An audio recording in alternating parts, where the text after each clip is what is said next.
नमस्कार, स्वागत है आप सभी का। आपके साथ मैं हूं पुनीत। चलिए खबरों की करेंगे शुरुआत। देवास से इस वक्त की बड़ी खबर आपको बता देते हैं। 2017 में किसान आंदोलन के दौरान आगजनी मामले में आज फैसला आ गया है। कोर्ट ने 5 आरोपियों को इस मामले में 4 साल की सजा सुनाई है और साथ ही जुर्माना भी लगाया है। आपको बता दें कि जून 2017 में किसान आंदोलन हुआ था और इसमें भोपाल रोड पर बवाल मचा था। नेवरी फाटे पर सरकारी वाहनों और बसों में आगजनी की घटना सामने आई थी। आरोपियों में कांग्रेस नेता और जिला पंचायत सदस्य महेंद्र सिंह तालोद भी शामिल थे। सोनकच्छ न्यायालय ने आज ये फैसला इस पूरे मामले को लेकर सुनाया।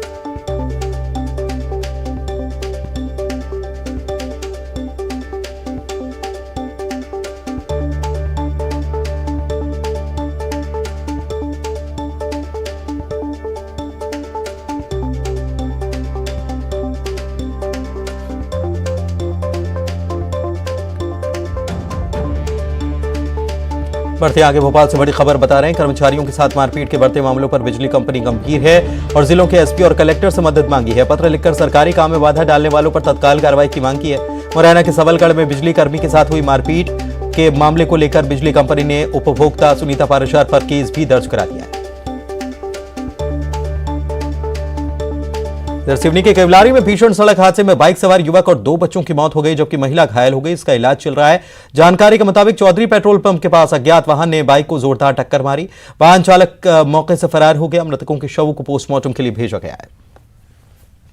इधर ग्वालियर में अतिक्रमण हटाओ मुहिम एक बार फिर से तेज हो गई। मंगलवार को निगम प्रशासन ने बुलडोजर से सेवानगर से किला गेट तक अतिक्रमण को हटाया। इस दौरान अतिक्रमणकारी महिलाओं और महिला पुलिस के बीच हाथापाई हो गई। धर्मशाला के सामने बने अतिक्रमण को हटाने की मोहलत न मिलने पर अधेड़ ने जबरदस्त हंगामा किया। प्रशासन ने स्थानीय रहवासियों को अतिक्रमण हटाने के लिए वक्त दिया था, लेकिन अतिक्रमण नहीं हटाए जाने पर कार्रवाई की गई। तो आप देख रहे होंगे कि विगत काफ़ी दिनों से लोग बाग अपना स्वयं ही तोड़ रहे थे। कुल 190 लगभग प्रॉपर्टियाँ थी और अधिकांश लोगों ने तोड़ भी लिए हैं और 1-2 कुल बचे हुए हैं। ये जो हम लोग तोड़ रहे हैं ये एक्चुअली में जर्जर अवस्था के मकान थे, पूरे खाली उन लोगों ने कर दिए थे। तो उन लोगों ने कहा कि साहब इन संपत्तियों को आप खुद तोड़ दें, तो हम लोग तोड़ रहे हैं। लगे थे लोग स्वयं तोड़ रहे हैं, तो उन्हें 1 आध दिन का समय शाम तक का मांगा, किसी ने कल तक का, तो हमने उनको समय दिया। वो स्वयं तोड़ रहे हैं तो हमें दिक्कत भी नहीं है।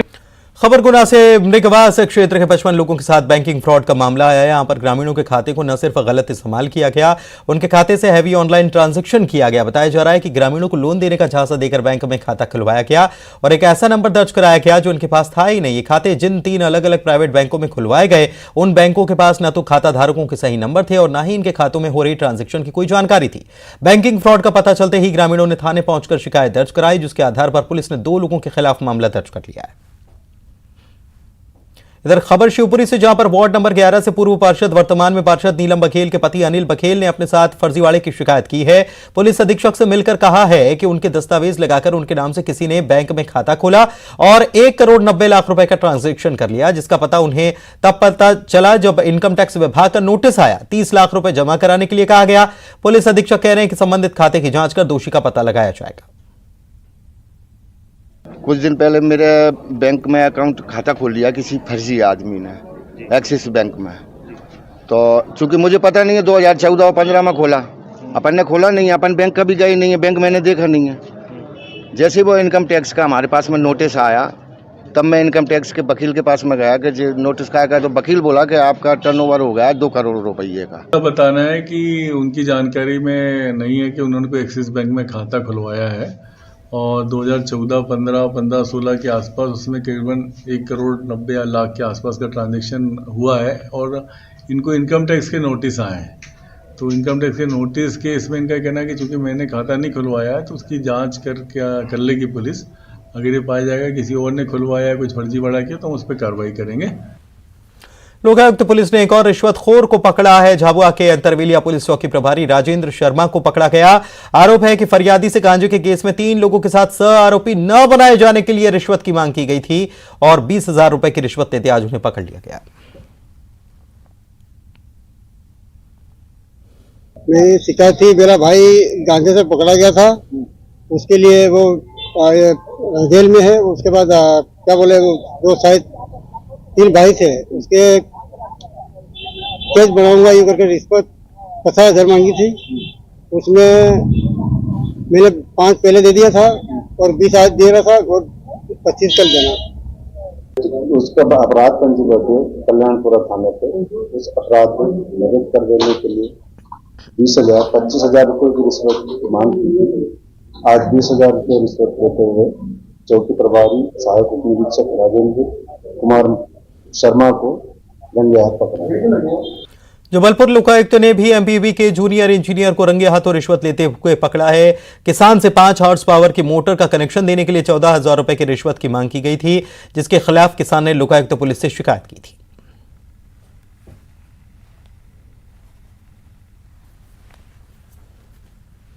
रीवा के जवा थाना इलाके से छात्र की पिटाई का वीडियो आया। इसमें नजर आ रहा है कि कुछ युवक बेरहमी से लड़के को पीट रहे हैं। लड़का 12वीं का छात्र है, स्कूल से घर लौट रहा था, इसे पकड़कर पीटा गया, लेकिन किसी बात को लेकर ये लोग पिटाई कर रहे हैं। पीड़ित छात्र ने थाने पहुंचकर शिकायत दर्ज कराई है। एक आरोपी गिरफ्तार कर लिया गया, 2 फरार हैं जिनकी तलाश जारी है। आज सुबह से हमारी टीमें लगातार प्रयासरत रही हैं, तो हमें एक अभियुक्त उसमें मिल गया है। बाकी 2 के लिए भी टीमें लगातार प्रयासरत हैं। अभी विवेचना प्रारंभ हुई है अपराध पंजीबद्ध होने के बाद, और घटना का कारण क्या रहा इस विषय में अभी अपराधी से भी पूछताछ की जा रही है, और जो एक आरोपी मिला है उससे बातचीत की जा रही है, पूछताछ की जा रही है। इंदौर के भंवरकुआं थाना पुलिस ने दुष्कर्म के आरोप में युवक को पकड़ा है। किशोरी के मुताबिक युवक उसे घर ले गया, दुष्कर्म की वारदात को अंजाम दिया, विरोध करने पर मारपीट की और जान से मारने के लिए धमकाया भी। पीड़िता ने मामले की शिकायत पुलिस में दर्ज कराई। पुलिस ने मामला दर्ज करते हुए आरोपी को गिरफ्तार कर लिया है। वो LLB का छात्र है। थाना राजौरा क्षेत्र में जो एक लड्डू वाली गली या गंदी गली जिसको कहते हैं, उस गली में एक लाश महिला की मिली थी और उसमें काफ़ी खून भी बहा था और एक पत्थर मिला था बड़ा सा, जो कि ऐसा लग रहा था कि इम्प्रेशन उसके पत्थर के सिर पे हैं और इसी गंभीर चोट के कारण महिला की मृत्यु हुई है। घटना की गंभीरता को खरगोन में गांजे की खेती को लेकर आबकारी विभाग ने बड़ी कार्रवाई की है। कसरावत के हीरापुर गांव में नत्थू फलिया में आबकारी विभाग ने 8 लाख रुपए से ज्यादा कीमत के गांजे के 225 पौधे जब्त किए हैं। आबकारी विभाग ने कार्रवाई करते हुए खेत मालिक सुखलाल पर NTPS एक्ट के तहत कार्रवाई की है। सीएम के नशा मुक्ति अभियान पर लगातार कार्रवाई प्रशासन कर रहा है।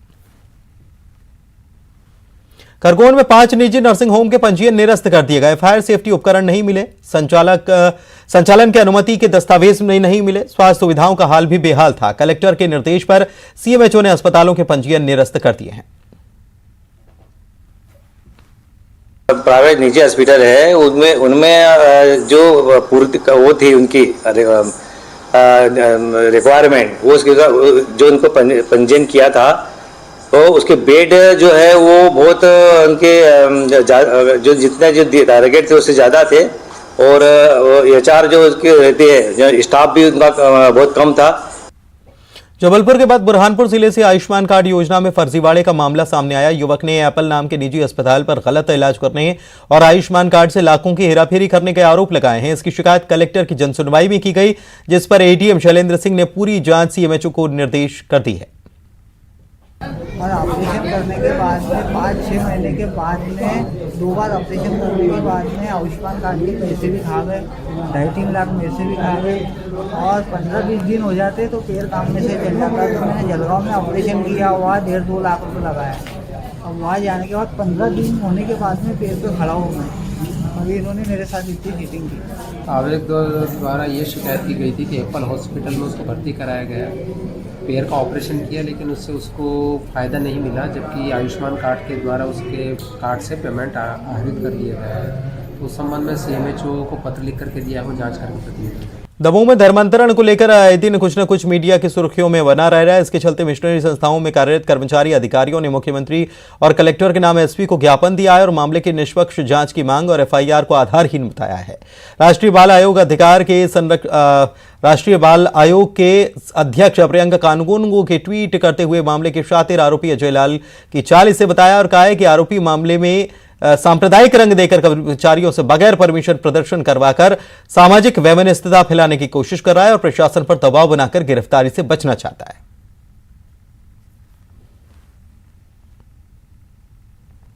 ये प्रश्न चिन्ह नहीं लगाता हूं मैं, सिर्फ हम सब आज अपनी बात करने के लिए यहाँ आए हैं, क्योंकि हम इतने सारे कर्मचारी अगर इतने वर्ष से काम कर रहे हैं और कोई संस्था अगर 90 वर्ष से 4 पीढ़ी से अगर यहाँ काम कर रही है, तो मुझे नहीं लगता कि ये कोई आरोप मतलब सच है। ये कुल मिलाकर पूर्ण रूप से निराधार आरोप। हरदा से खबर, कैदी पुलिस कर्मियों को चकमा देकर भाग निकला। दरअसल जेल में बंद कैदी राजदू बेदार की अचानक से तबीयत बिगड़ी, उसे इलाज के लिए जिला अस्पताल लाया गया। लौटने के दौरान वो हथकड़ी से हाथ निकालकर भाग निकला।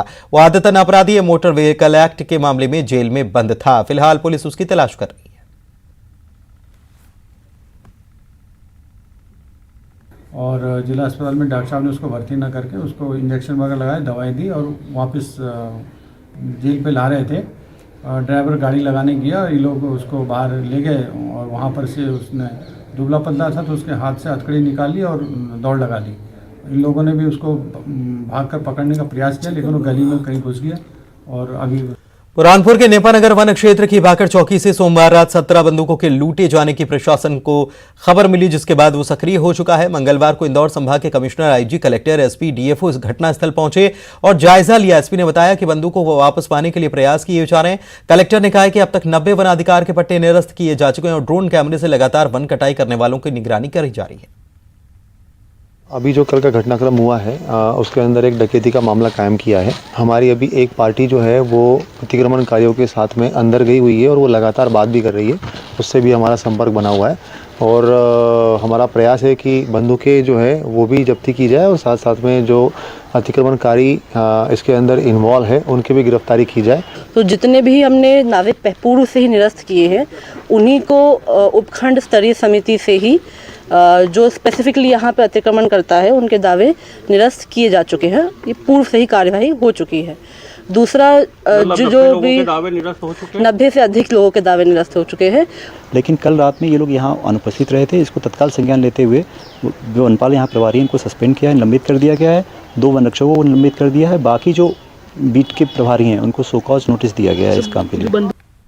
रतलाम में जिला प्रशासन एक बार फिर से सड़क पर उतरा। बदहाल ट्रैफिक व्यवस्था और व्यापारियों की मनमानी रोकने के लिए कलेक्टर ने डंडा चलाया। पुलिस प्रशासन, नगर निगम, राजस्व और ट्रैफिक पुलिस को लेकर कलेक्टर मुख्य बाजार में पहुंचे, दुकानदारों को समझाया। कलेक्टर कई दुकानों पर नाराजगी जताते दिखे। दुकानदारों ने दुकान के सामान के सामने ही 10 से 12 फीट तक सामान फैलाकर रखा था, जिससे ट्रैफिक जाम हो रहा था। कलेक्टर ने नाराजगी जताई, दुकानदारों की क्लास लगाई, कई दुकानों के चालान भी बनवाए। शहर की सड़कें छोटी है, जनसंख्या में चूँकि ये कमर्शियल एरिया है तो काफ़ी सारे लोग आते हैं, ग्राहक आते हैं, कस्टमर आते हैं, तो यहाँ वहाँ अपने वाहन को पार कर देते हैं। और लोग आधी सड़क तक यहाँ इस ज़िले में ट्रेंड देखा है कि लोग आधी सड़क में भी वाहनों को पार करते हैं, जो कतई उचित नहीं है। इस बात को लेकर आज मैं इधर देश के सबसे स्वच्छ शहरों में एक इंदौर का नगर निगम भले ही होर्डिंग को लेकर परहेज करता हो, लेकिन शहर में जनवरी में होने जा रहे प्रवासी भारतीय सम्मेलन और ग्लोबल इन्वेस्टर समिट के दौरान शहर भर में बड़े बड़े होर्डिंग और बैनर दिखाई देने वाले।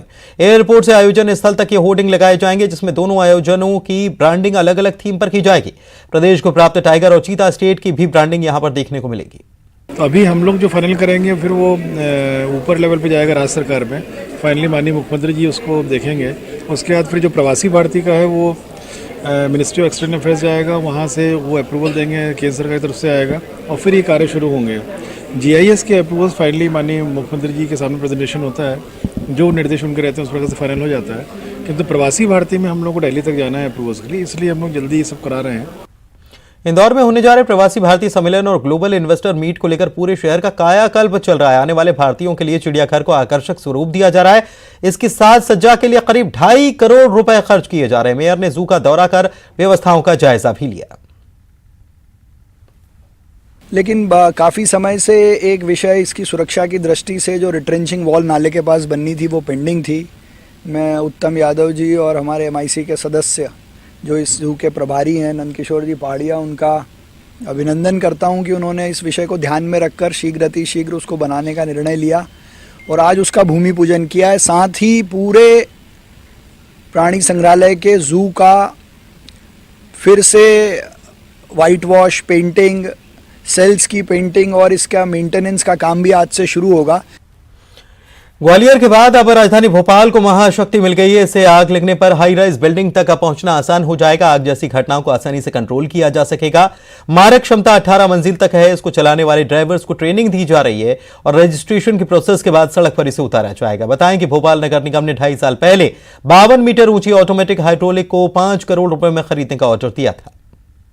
और ये 52 मीटर हाइट तक की जो बिल्डिंग है शहर में जो नई बन रही हैं हाई राइज, उसमें रेस्क्यू करने और फायर फाइटिंग करने के लिए कारगर होगी, क्योंकि हमारे पास इससे पहले जो हाइड्रोलिक है वो करीब 21 मीटर की थी, तो जस्ट डबल आ गई है। तो शहर में आधुनिक गाड़ी है, लेस से इसमें रेस्क्यू कर सकते हैं और गाड़ी को फाइटिंग भी कर सकते हैं इस गाड़ी। भोपाल नगर निगम के बेड़े में सबसे शक्तिशाली क्रेन आप देख सकते हैं शामिल हो चुकी है। हालांकि अभी रजिस्ट्रेशन की प्रोसेस जो है वो नगर निगम के द्वारा की जा रही है। जितनी भी शहर की बड़ी इमारतें हैं, यानी हाई राइज जो बिल्डिंग है, मल्टी जो है, वहां पर करीब 52 मीटर तक जो है ये क्रेन आग बुझाने को में सक्षम साबित होगी। और ये क्रेन में आप देख सकते हैं कि ये आधुनिक तकनीक पे बनाई गई क्रेन है और इसमें जितने भी संसाधन हैं वो पर्याप्त हैं किसी भी बड़ी से बड़ी बिल्डिंग तक पहुंचने के लिए। और इसमें क्रेन बाकायदा लगी है और मध्य प्रदेश में 2 ही जिलों को ये जो हाई राइज बिल्डिंगों पर आग बुझाने की जो ये क्रेन है वो मिली है। ग्वालियर के बाद राजधानी भोपाल को ये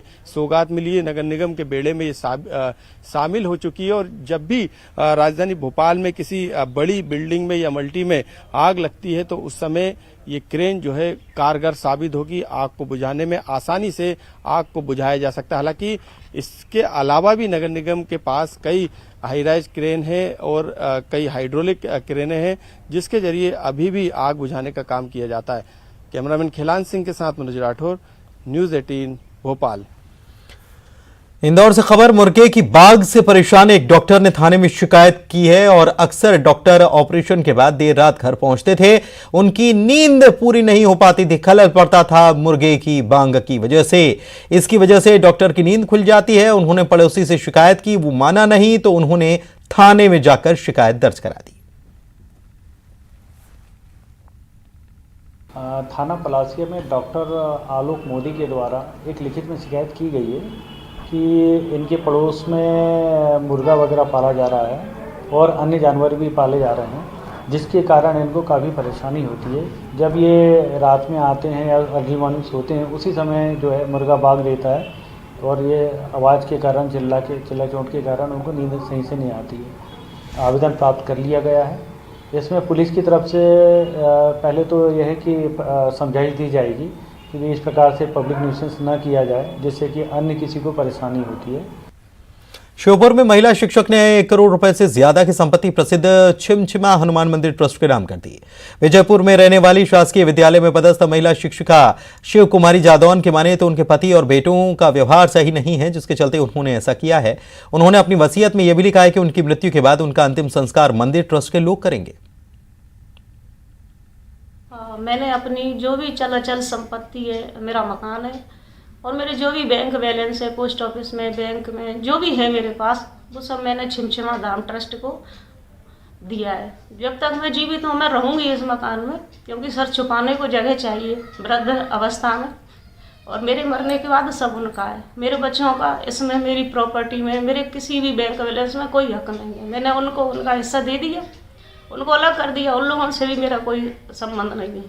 और मैंने ये उल्लेख किया है उसमें, जो भी मेरी वसीयत है उसमें, कि मेरे मरने के बाद मेरा अंतिम संस्कार, मेरी अंतिम जो भी क्रिया होगी वो सब ट्रस्ट और सभी खंडवा के इंदिरा गांधी सागर बांध के हनुमंतिया टापू पर 7वें जल महोत्सव का शुभारंभ कर दिया गया। मध्य प्रदेश की पर्यटन मंत्री ने इसका शुभारंभ किया और पानी पर जल तरंग करती हुई एक से बढ़कर एक बोट बनाना, राइडिंग, क्रूज और बोट हाउस जैसे न जाने कितने ही एक से बढ़कर एक चीजों को पर्यटकों के मनोरंजन के लिए यहां पर लाया गया। इस बार जल महोत्सव में बड़ी संख्या में टूरिस्ट के आने की संभावना भी जताई जा रही है।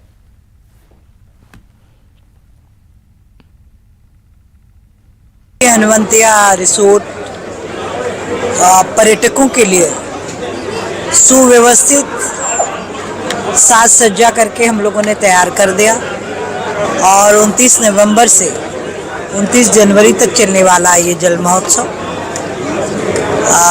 पर्यटकों की सेवा करेगा, उनको प्रकृति का आनंद, जल महोत्सव, अनेक खेल गतिविधियां, साहसिक पर्यटन, इन सब से उनका परिचय कराएगा। क्राइम टॉप 20 देखते हैं।